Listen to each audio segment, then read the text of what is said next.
Calculei exatamente quanto tempo levaria: 3 meses, 2 semanas e 4 dias. Este foi o período necessário para executar minha vingança perfeita contra Ricardo Nogueira, o homem que havia roubado minha promoção na Tex Brasil em Curitiba através de jogos políticos e sabotagem. Seu lixo está manchando nossa imagem, ele gritou para mim no estacionamento, referindo-se ao meu Chevette 89 que eu mantinha propositalmente. Mal sabia ele que eu, Helena Campos, já era a nova proprietária majoritária da empresa, e cada humilhação estava sendo documentada meticulosamente para o golpe final. Há exatamente 347 dias eu estava usando o meu melhor tailleur azul marinho da Riachuelo. Sim, Riachuelo, porque meu salário de gerente financeira da Tex Brasil não permite muito mais. Tinha até passado no salão da dona Neide, aquele perto da estação Faria Lima, para uma escova decente. Tudo porque, após 7 anos comendo poeira e planilhas do Excel, eu finalmente seria promovida a diretora financeira. Ou pelo menos era o que todo mundo achava, inclusive eu, otária. Enquanto tomava um cafezinho na copa com minha melhor amiga Patrícia, ensaiava mentalmente meu discurso de agradecimento. Queria agradecer ao conselho pela confiança. Ah, tão piegas, tão típico. Mas o que mais dizer quando você passou noites sacrificando seu precioso sono só para entregar relatórios impecáveis? Patrícia segurou minha mão. Calma, Helena. Você merece isso mais que qualquer um aqui. 7 anos, 3 prêmios de excelência e aquela vez que você salvou o Projeto Rio sem receber um centavo extra. O momento da verdade chegou quando o CEO abriu as portas da sala de reuniões. E lá estava ele, Ricardo Nogueira, com seu terno italiano absurdamente caro e aquele sorriso de comercial de pasta de dente. Um sorriso que não alcançava os olhos calculistas. Quando ele começou a apresentar suas projeções financeiras, sim, entre aspas mesmo, porque aqueles números eram meus, senti algo estranho no ar. E então, como um tsunami em câmera lenta, ouvi. Decidimos que Ricardo será nosso novo diretor financeiro. Precisamos de alguém com mais presença executiva. Presença executiva? Sério, isso é código para ele tem um pênis e você não? Não sei como consegui sair daquela sala sem chorar, gritar ou, melhor ainda, jogar a jarra d'água na cabeça perfeitamente penteada do Ricardo. Sorri, disse algo sobre estar feliz pela empresa e praticamente corri para o banheiro do 3º andar, aquele que ninguém usa porque fica longe demais da copa. Tranquei-me na última cabine e deixei as lágrimas rolarem silenciosamente. Não pelo cargo em si, mas porque tinha dedicado minha vida a essa empresa, enquanto Ricardo passou os últimos anos jogando golfe com clientes e levando crédito pelo trabalho dos outros. Foi quando a porta do banheiro se abriu e ouvi as vozes de Márcia e Luísa, diretoras de marketing e RH respectivamente. Você viu a cara da Helena? Coitada! Ricardo adulterou todos aqueles números. Congelei, segurando a respiração. O que você esperava? Ele é primo do cunhado do CEO. A outra respondeu com desdém. Ele deletou os e-mails dela com as projeções corretas, sabia? Meu marido trabalha na TI e viu quando Ricardo pediu para limpar a caixa de entrada dela. Um nojo. Senti algo mudar dentro de mim naquele momento. As lágrimas secaram instantaneamente, como se alguém tivesse desligado uma torneira. Uma calma gélida substituiu o desespero, e pela primeira vez na vida entendi o que significa sangue frio. Não sei quanto tempo fiquei ali, respirando lentamente, enquanto uma ideia começava a se formar. Não seria apenas vingança, seria justiça. E justiça, como o café que eu tomo toda manhã, é melhor servida gelada. Você já se sentiu como um vulcão adormecido prestes a entrar em erupção? Pois é, eu também não. Até aquele dia. Naquela noite, em vez de afundar em sorvete de chocolate e reality shows como mandaria o protocolo pós-humilhação, espalhei dezenas de relatórios financeiros na minha mesa de jantar, que, para ser sincera, nunca tinha visto um jantar de verdade desde que a comprei. Algo nas entrelinhas daqueles números não fazia sentido. A Tex Brasil estava em uma crise muito mais profunda do que admitia. As ações estavam prestes a despencar assim que certos contratos fossem divulgados. Ironicamente, Ricardo acabara de herdar um navio afundando, mas só eu parecia saber disso. O telefone tocou, interrompendo meus cálculos. Era a tia Odete, a irmã da minha mãe, e única parente viva depois que perdi meus pais em um acidente há 5 anos. Querida, vendi a casa que era da sua mãe em Botafogo, aquela que você nunca quis morar porque te trazia memórias demais. Sua voz animada contrastava com minhas planilhas apocalípticas. O dinheiro já está na sua conta. 2 milhões, Helena! Sua mãe estaria tão feliz de saber que finalmente você pode usar isso para algo especial. Algo especial? Um sorriso lentamente se formou nos meus lábios enquanto olhava para o gráfico de queda livre das ações da Tex Brasil. Fiz uma lista mental. 1. Sapatos novos. Aqueles Louboutin que vi na Daslu e fingi que eram feios porque custavam um rim. 2. Aquela bolsa ridiculamente cara na Iguatemi. 3. Comprar secretamente a empresa onde trabalho para destruir o homem que roubou minha promoção. Acho que vou direto para o item 3. O cheque de 2 milhões poderia não ser suficiente para adquirir 51% da Tex Brasil em tempos normais, mas com a crise secreta se aproximando, as ações logo estariam disponíveis por uma fração do valor. Precisaria de alguns investidores, um pouco de criatividade contábil e muita, muita paciência. Você conseguiria esperar meses por uma vingança perfeita? Porque eu, surpreendentemente, descobri que sim.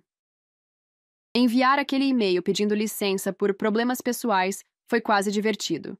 Escolhi a fonte mais sem graça possível, Arial, tamanho 11, e usei frases como necessito me afastar para cuidar de questões delicadas e agradeço a compreensão neste momento difícil. Dramático? Talvez. Mas não tão dramático quanto os rumores que começaram a circular 5 minutos depois que apertei enviar. De acordo com Patrícia, minha espiã interna, o pessoal do RH apostava em depressão profunda, enquanto a turma do marketing tinha certeza que era burnout. Meu favorito veio da contabilidade. Sempre achei que ela não aguentava pressão. Enquanto a Tex Brasil me imaginava chorando embaixo do chuveiro ouvindo Adele, eu estava na verdade em um helicóptero. Alugado, claro, ainda não sou tão rica, sobrevoando São Paulo a caminho de uma reunião com um grupo de investidores japoneses. Senhorita. Campos, seus números são impressionantes, disse o senhor Tanaka por trás de seus óculos redondos, enquanto olhava para minhas projeções sobre a queda iminente da Tex Brasil. A senhora realmente acredita que conseguiremos adquirir controle acionário por esse valor? Sorri, ajustando meu terninho impecável, bem diferente das roupas que em breve eu usaria para meu retorno traumático ao trabalho. Na mesma noite em que fechamos a primeira fase do acordo com os japoneses, Ricardo postou fotos no Instagram, celebrando minha saída com champanhe no bar da moda na Vila Madalena. Primeira semana como diretor financeiro concluída com sucesso. #liderança. #sucesso empresarial. Tudo isso enquanto eu assinava documentos que me dariam 27% das ações da empresa. Os outros 24% viriam dos investidores. Havia algo quase poético em ver Ricardo comemorando sua promoção, enquanto eu silenciosamente me tornava sua chefe. É aquela coisa de karma que minha tia Odete sempre fala, sabe? Só que eu estava dando uma mãozinha para o karma trabalhar mais rápido. E com mais estilo. Você já passou 3 horas se arrumando para parecer que não se arrumou? Pois é, nem eu. Até aquela segunda-feira, quando voltei a Tex Brasil. Passei tanto tempo estudando como parecer uma fracassada que quase me atrasei. Primeiro, comprei roupas 3 números maiores nas lojas de departamento mais sem graça possível. Depois, troquei meus óculos de grife por uns enormes e quadrados que faziam meu rosto parecer uma batata. O golpe de mestre. Pintei meu cabelo num tom que só posso descrever como castanho desistência e pedi para a cabeleireira cortar reto, sem camadas, como aqueles cortes que nossas mães nos davam quando éramos crianças. Meu Deus, Helena, o que aconteceu com você? Sussurrou Patrícia quando me viu entrar no escritório. Ela era a única que sabia do meu plano. Bem, não todo o plano, apenas a parte da transformação visual. 3 meses de licença e você voltou parecendo diferente. Dei de ombros com um suspiro estudado. A vida aconteceu, Patty. Algumas pessoas nascem para brilhar, outras para fazer planilhas nos bastidores. No canto do meu olho, vi Ricardo se aproximando com aquele sorriso de tubarão. Helena, quanto tempo? Bem, encontrei um lugar perfeito para você na equipe de análise de dados secundários. É um trabalho adequado ao seu perfil atual. Tradução: o trabalho mais chato possível, analisando dados que ninguém lia. O ponto alto do meu retorno foi apresentar meu novo meio de transporte. Um Chevette 89 verde musgo que comprei por R$ 5.000 de um senhor em Osasco. O carro fazia um barulho de trator quebrado e soltava uma fumacinha suspeita, mas era exatamente o que eu precisava. Estrategicamente, estacionei ao lado da vaga reservada de Ricardo, onde seu BMW Série 7 preto resplandecia como se tivesse acabado de sair da concessionária. Enquanto saía do meu Chevette, acidentalmente, deixei minha bolsa arrastar na lateral do carro dele, causando um micro-arranhão. Pequeno demais para uma reclamação formal, grande o suficiente para irritá-lo profundamente. Cruel? Talvez? Satisfatório? Completamente. E este era apenas o começo do meu plano meticulosamente elaborado para recuperar o que era meu por direito. Você faria diferente no meu lugar? Então, sobre aquela proposta de reestruturação do setor financeiro.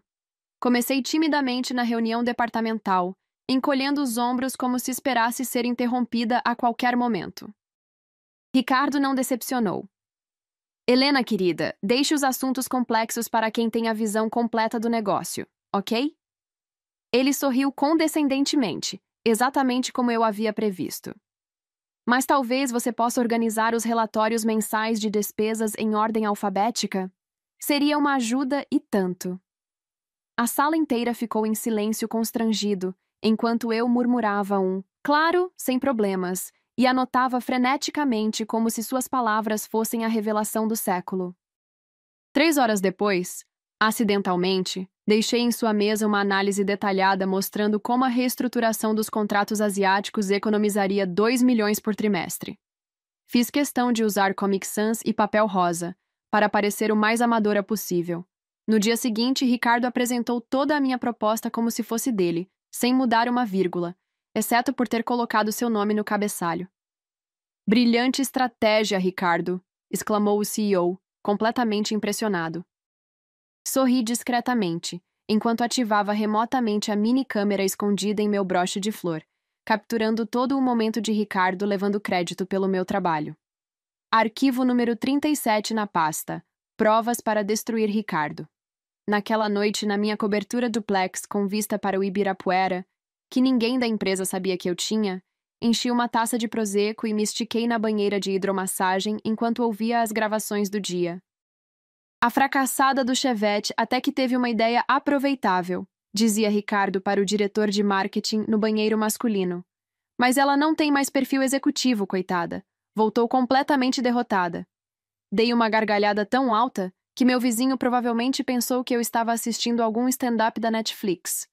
Se ele soubesse que minha diversão noturna era ouvir o homem que roubou minha promoção, cavando sua própria cova profissional. Patrícia me ligou enquanto eu ainda estava na banheira. Helena, isso é loucura! Você é praticamente a dona da empresa e ninguém sabe. Balancei a cabeça, respingando espuma. Não é loucura, Patty. É administração estratégica. Só que em vez de administrar números, estou administrando a queda de um idiota. Depois de 2 meses interpretando a funcionária traumatizada e submissa, decidi que era hora do grande finale. A Tex Brasil receberia uma comitiva de investidores coreanos naquela tarde. Potenciais parceiros que Ricardo vinha cortejando há semanas. A reunião era tão importante que ele enviou um e-mail para todos, em negrito, itálico e sublinhado, como se estivesse gritando virtualmente. Estacionamento VIP reservado exclusivamente para visitantes. Qualquer veículo não autorizado será guinchado. Claro que isso soou como um convite irresistível para mim e meu fiel Chevette, agora decorado com adesivos de gatinhos, um chaveiro de unicórnio gigante pendurado no retrovisor e um aromatizante de pinheiro tão forte que te dava dor de cabeça em 30 segundos. Cheguei 1 hora antes dos investidores e estacionei meu Chevette gloriosamente ocupando 2 vagas VIP, posicionando-o em um ângulo digno de quem aprendeu a dirigir jogando Mario Kart. Para completar a obra de arte, deixei o rádio ligado num volume considerável tocando Roberto Carlos, Além do Horizonte, para ser exata. A escolha da música não foi acidental. Descobri que Ricardo tinha um ódio irracional por Roberto Carlos, desde que levou um fora de uma namorada durante um show do rei. Pequenos detalhes fazem toda a diferença, não é mesmo? Escondi-me estrategicamente atrás de uma pilastra com 3 mini-câmeras posicionadas em ângulos diferentes e uma expressão de pura antecipação. Será que exagerei com o adesivo "Eu amo gatos" no para-choque? Pensei comigo mesma. Não, o toque final foi mesmo o aromatizante de pinheiro. Nada diz fracasso completo, como um carro que cheira a banheiro público recém-limpo. A chegada de Ricardo no estacionamento foi digna de uma cena de cinema. Ele dirigia seu BMW reluzente, com os investidores coreanos em outro carro logo atrás. Seu rosto, inicialmente composto em um sorriso de vendedor de imóveis de luxo, transformou-se em uma máscara de horror ao ver meu Chevette majestosamente estacionado nas vagas VIP. Primeiro veio o choque, depois a descrença, e finalmente, meu momento favorito, aquela veia saltando na testa que indicava que ele estava prestes a explodir. Foi como assistir a um vulcão entrando em erupção em câmera lenta, enquanto Roberto Carlos cantava suavemente sobre cruzar os mares num barco de papel. A ironia era tão deliciosa que quase me senti mal por ele. Quase. Mais que que absurdo é esse? Ricardo gritou, esquecendo momentaneamente que estava a poucos metros de importantes executivos coreanos. Saiu do carro batendo a porta com tanta força que eu jurava que os vidros iriam estilhaçar. Seu rosto estava vermelho como pimenta malagueta, e ele gesticulava freneticamente apontando para meu Chevette como se fosse uma ofensa pessoal à sua existência. Foi quando notei que outros funcionários começavam a se reunir, atraídos pelos gritos. Perfeito! Quanto mais testemunhas, melhor.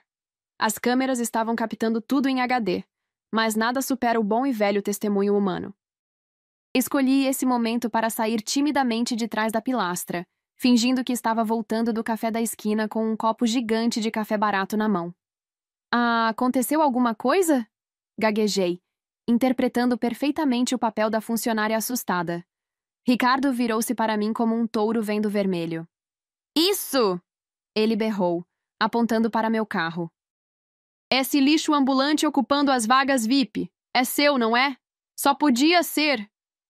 Os investidores coreanos observavam a cena com expressões entre o choque e o constrangimento, enquanto o tradutor sussurrava freneticamente, tentando explicar o que estava acontecendo.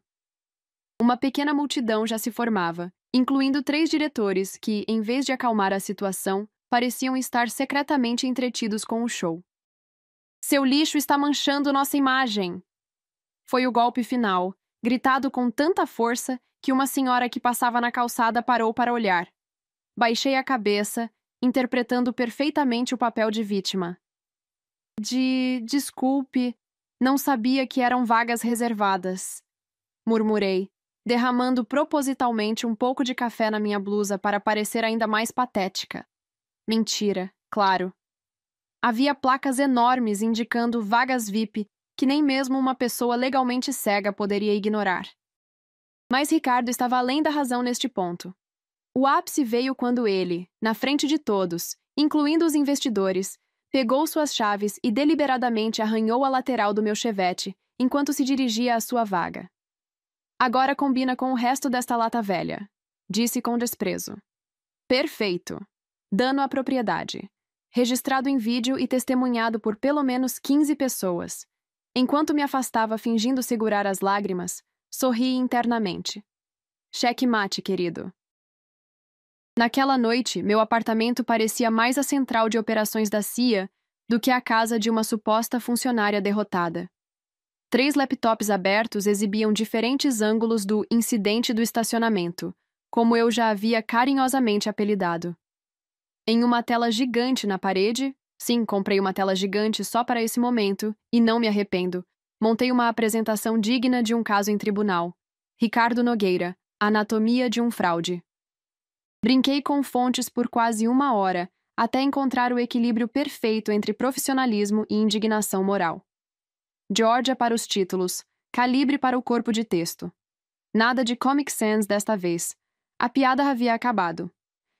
O dossiê tinha 5 seções principais: sabotagem profissional, incluindo todos os e-mails deletados que recuperei com a ajuda do marido hacker da Luísa; fraude financeira, com destaque para as alterações que Ricardo fez nos relatórios trimestrais; assédio moral, uma compilação de 47 incidentes gravados em áudio e vídeo; discriminação de gênero, incluindo pérolas como "mulheres são muito emotivas para cargos de liderança" e, claro, o golpe de misericórdia; dano à propriedade, o vídeo dele arranhando meu carro visto de 3 ângulos diferentes. Adicionei trilha sonora a esse último, My Heart Will Go On, do Titanic, porque, bem, eu tenho senso de humor. Uma taça de vinho tinto na mão, um Malbec argentino que custava mais que uma semana de salário na minha posição atual. Sentei-me no sofá admirando minha obra. Amanhã seria o grande dia. A reunião do conselho onde Ricardo apresentaria seus números maquiados sem saber que eu estaria lá não como a analista incompetente, mas como a nova acionista majoritária. Liguei para minha equipe de advogados. Porque sim, eu tinha uma equipe de advogados agora, algo que ainda me fazia rir sozinha às vezes. Está tudo pronto para amanhã? Perguntei à doutora Mendes, uma advogada corporativa tão implacável que dizem que tubarões têm fotos dela na parede para inspiração. Tudo preparado, senhorita Campos. Os documentos de transferência de controle acionário serão apresentados exatamente às 10h45, logo após a apresentação do senhor Nogueira. Sorri, sentindo aquela mistura deliciosa de antecipação e nervosismo que imagino que alpinistas sentem antes de atingir o cume. Perfeito. E o helicóptero?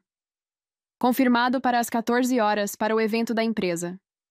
Respirei fundo e olhei para o horizonte de São Paulo através da minha janela. Sempre me perguntei como seria a sensação de ter o mundo nas mãos. Amanhã, finalmente saberia. Existem manhãs em que você acorda sabendo que sua vida vai mudar para sempre. Naquela quarta-feira, acordei às 5h17. Nem precisei de despertador. Meu corpo inteiro vibrava com aquela energia estranha que só sentimos antes de momentos decisivos. Sabe quando você está prestes a fazer algo tão grandioso que parece irreal? Foi exatamente assim. Escolhi cuidadosamente minhas 2 personalidades do dia. Primeiro, a Helena derrotada, com um conjunto bege sem graça e meu fiel óculos de tartaruga gigante. Depois, a Helena vingadora. Sim, dei nomes às minhas personas, com um tailleur vermelho valentino guardado numa maleta no porta-malas do meu carro. A sala de reuniões do Conselho da Tex Brasil sempre me intimidou, com aquela mesa de mogno gigante que parecia ter sido transportada diretamente de algum filme sobre Wall Street. Sentei-me discretamente no fundão, onde costumam ficar os funcionários convocados apenas para apresentar dados e depois sair. Ricardo nem me olhou quando entrou, ocupado demais ajustando sua gravata italiana e distribuindo sorrisos como se estivesse em campanha eleitoral. O relógio na parede parecia se mover em câmera lenta. Cada tic-tac era como uma contagem regressiva para o apocalipse particular de Ricardo Nogueira. Senhores do Conselho, tenho o prazer de apresentar nossos resultados financeiros do trimestre. Começou ele com aquela voz impostada que praticava no espelho. Sim, eu já o flagrei fazendo isso no banheiro masculino. Longa história. Os números projetados na tela eram impressionantes. Crescimento de 17%, redução de custos e expansão internacional. Tudo mentira, claro. Observei cada membro do conselho acenar com aprovação, completamente enganados pela fraude bem elaborada. Minha mão suava em volta da caneta enquanto eu rabiscava distraidamente no bloco de notas, tentando parecer entediada, quando na verdade contava os minutos. 10h43. 2 minutos para o show começar. Será que ele fica bonito quando mente? Pensei comigo mesma. Tipo como uma criança de 5 anos que jura não ter comido o chocolate enquanto tem a boca toda suja. Antes de encerrarmos, anunciou o CEO quando Ricardo terminou sua apresentação fantasiosa. Temos um novo membro do conselho para apresentar. Meu coração disparou como se tivesse acabado de tomar 5 energéticos seguidos. Levantei-me discretamente e saí da sala sem que ninguém percebesse, enquanto o CEO continuava. Uma aquisição recente de ações nos trouxe uma nova parceira de negócios.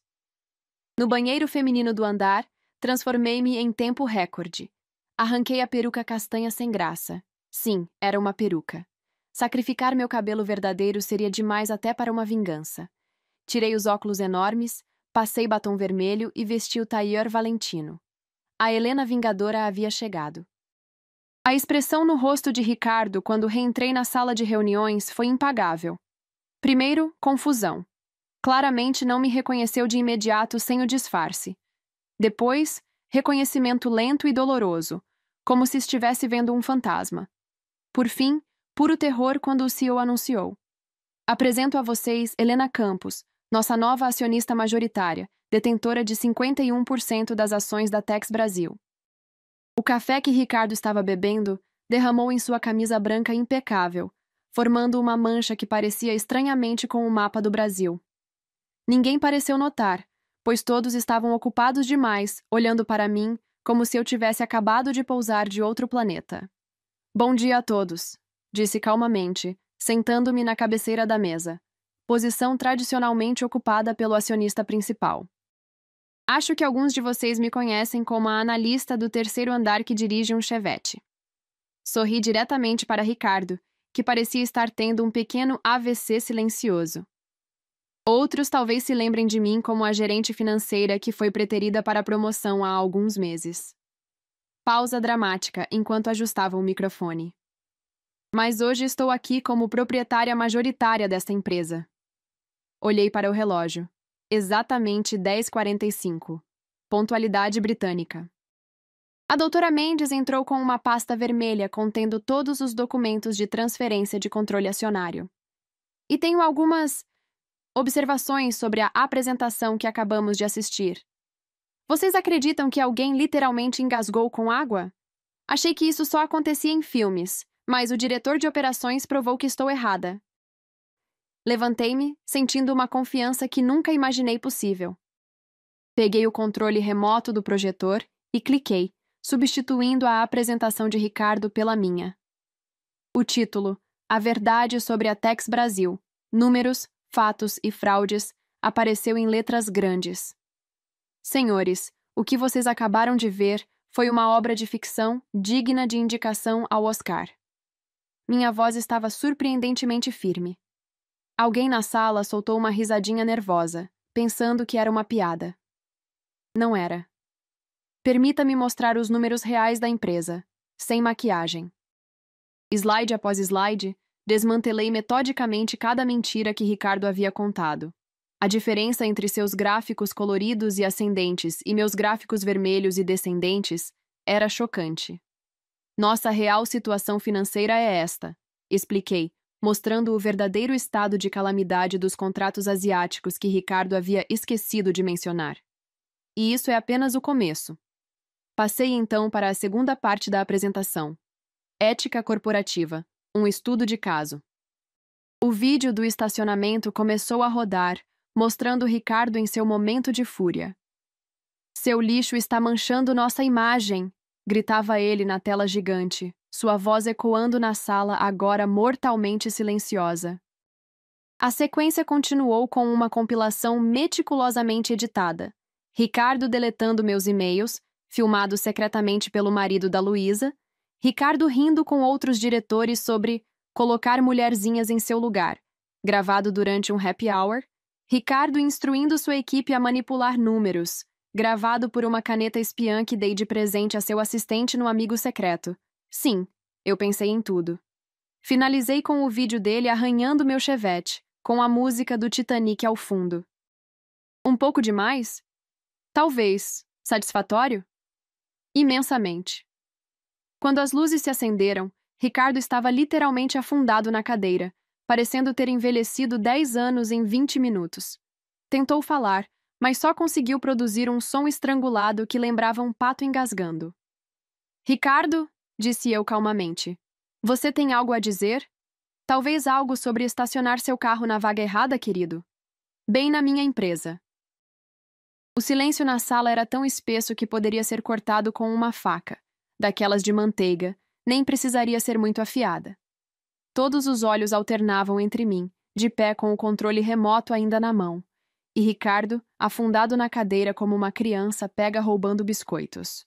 O CEO, Sr. Mendonça, foi o primeiro a recuperar a fala. Bem, senhorita Campos, isso é extraordinário. Suponho que o Sr. Nogueira será... Ele procurava a palavra certa, provavelmente algo entre demitido e jogado da janela do 10º andar. Levantei a mão, interrompendo-o. Não vou demitir Ricardo. Ainda. Um burburinho percorreu a sala.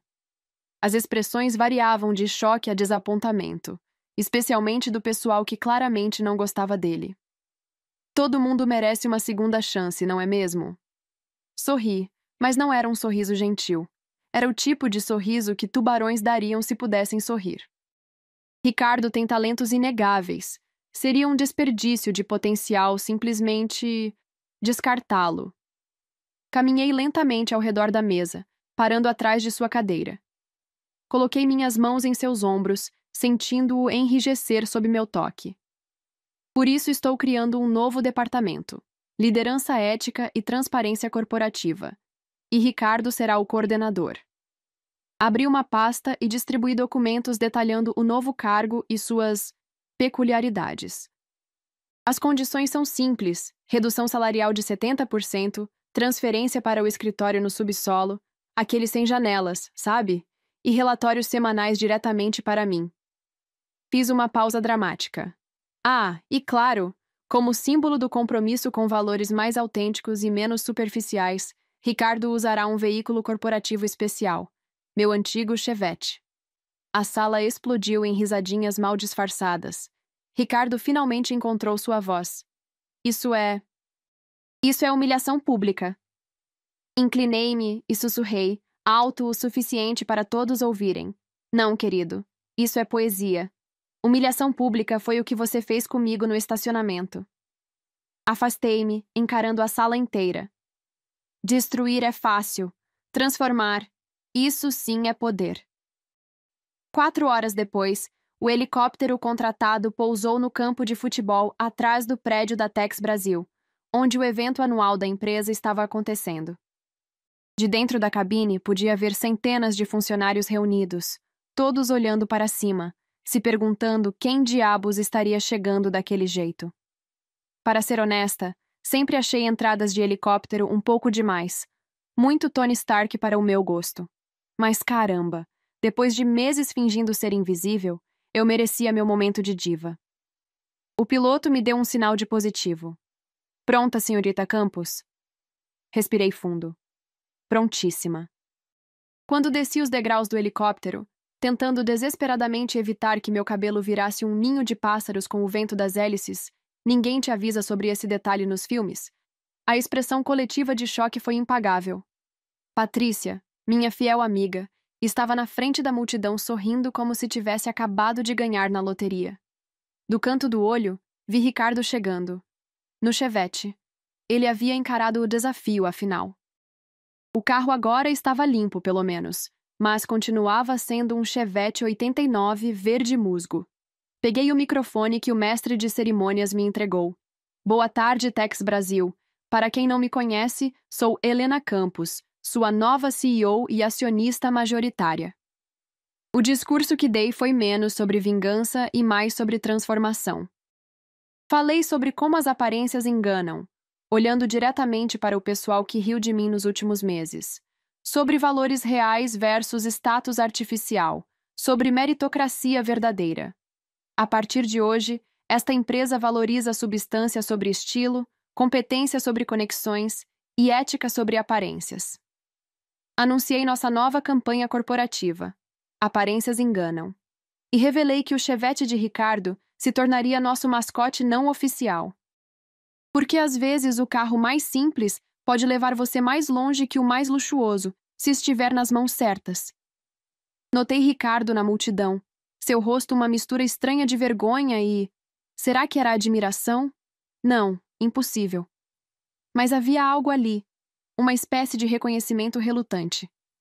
Nossos olhares se cruzaram por um momento, e eu poderia jurar que ele acenou minimamente com a cabeça, como quem diz, bem jogado. Surpreendentemente, a Tex Brasil não afundou sob minha liderança. Na verdade, fizemos uma reviravolta impressionante nos 6 meses seguintes. O plano de reestruturação que elaborei, aquele mesmo que Ricardo havia roubado, foi implementado corretamente. Os contratos asiáticos foram renegociados, e nossa transparência radical atraiu novos investidores que valorizavam ética corporativa. Mais surpreendente ainda, Ricardo estava se saindo. Bem, como coordenador de liderança ética, ele desenvolveu um programa genuinamente impressionante sobre transparência nos negócios. Seus workshops começaram a atrair a atenção de outras empresas, e a ironia de ter o ex-fraudador ensinando ética corporativa gerou até uma matéria na Exame. O Chevette se tornou uma espécie de celebridade.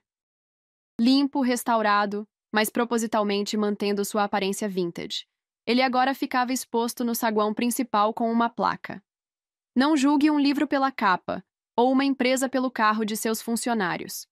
Virou tradição os novos contratados tirarem uma foto ao lado dele no primeiro dia.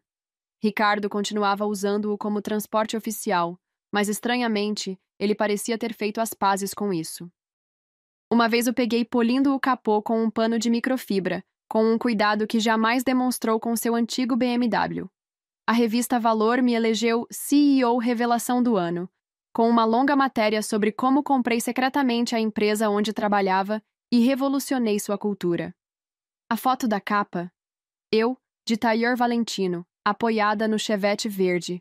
Tia Odete emoldurou a revista e pendurou na sala de sua casa em Botafogo, ao lado da foto dos meus pais. Sua mãe estaria tão orgulhosa, disse ela ao telefone com a voz embargada. Usar o dinheiro da casa para construir seu império, ela teria adorado essa história. Pela primeira vez desde que comecei meu plano de vingança, senti uma pontada de dúvida. Será que tudo isso foi realmente sobre justiça ou apenas sobre meu ego ferido?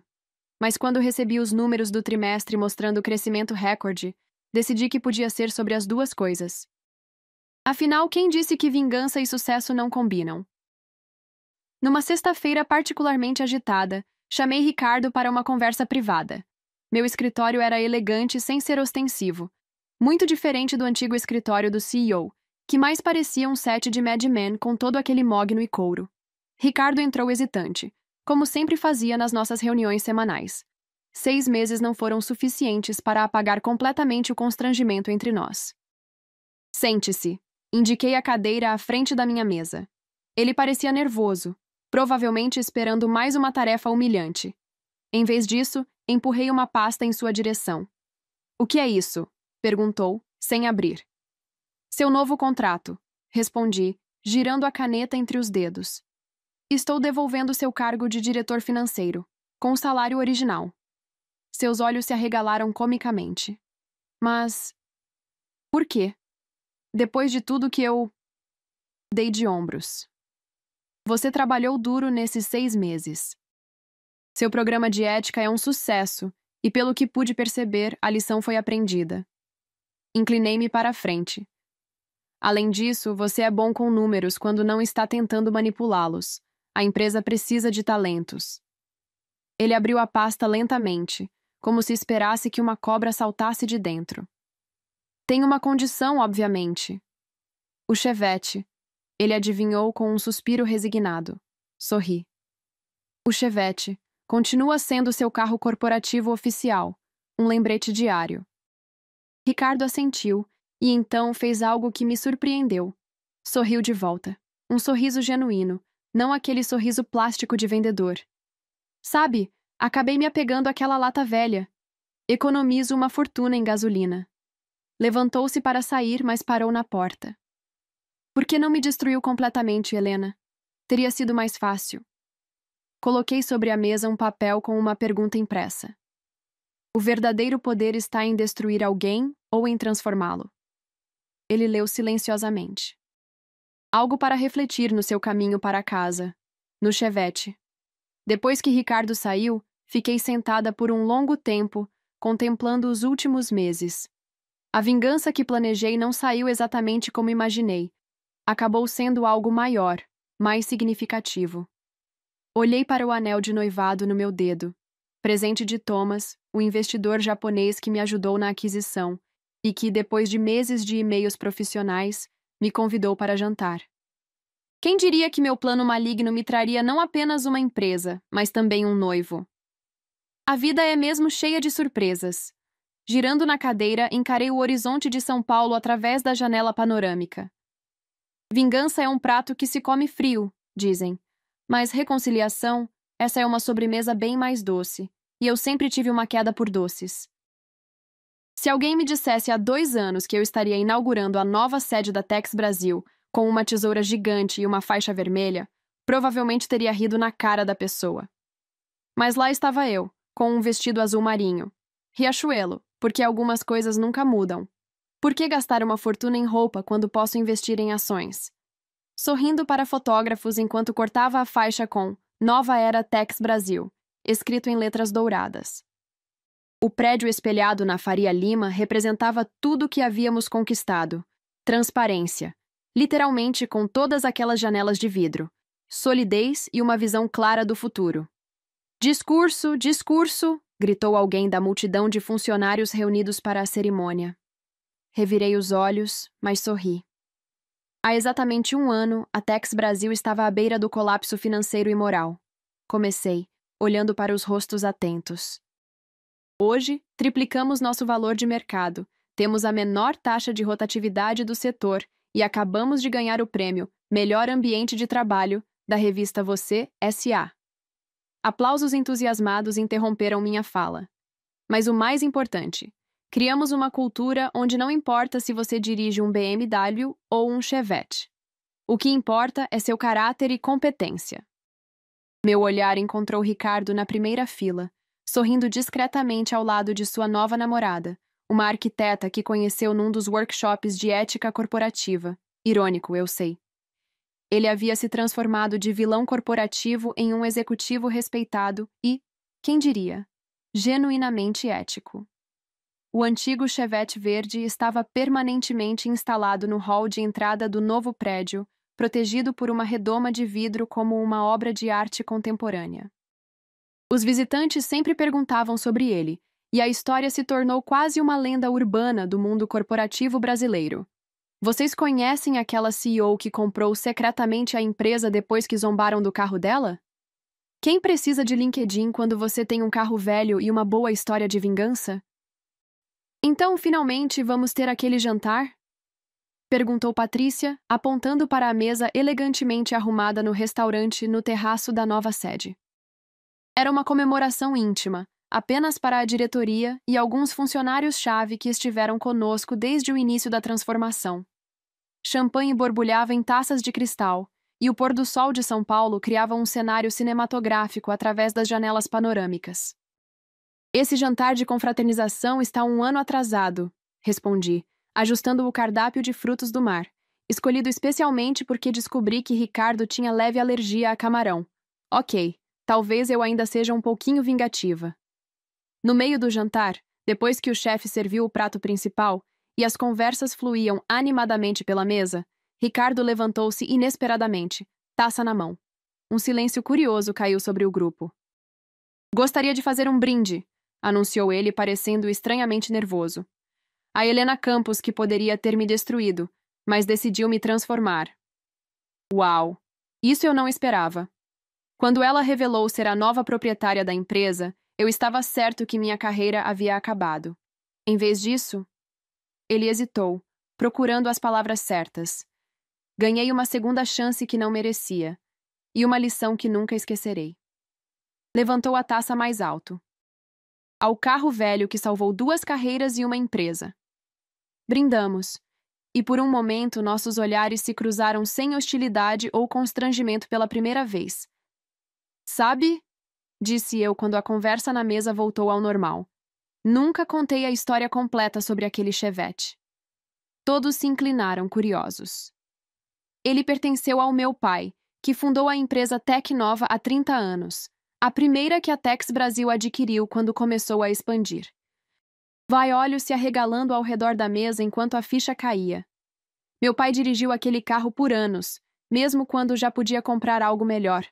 Nunca esqueça de onde você veio, ele sempre dizia. Levantei minha taça. Às vezes voltamos para onde começamos, mas como pessoas completamente diferentes. No dia seguinte, decidi fazer algo que vinha adiando há tempos.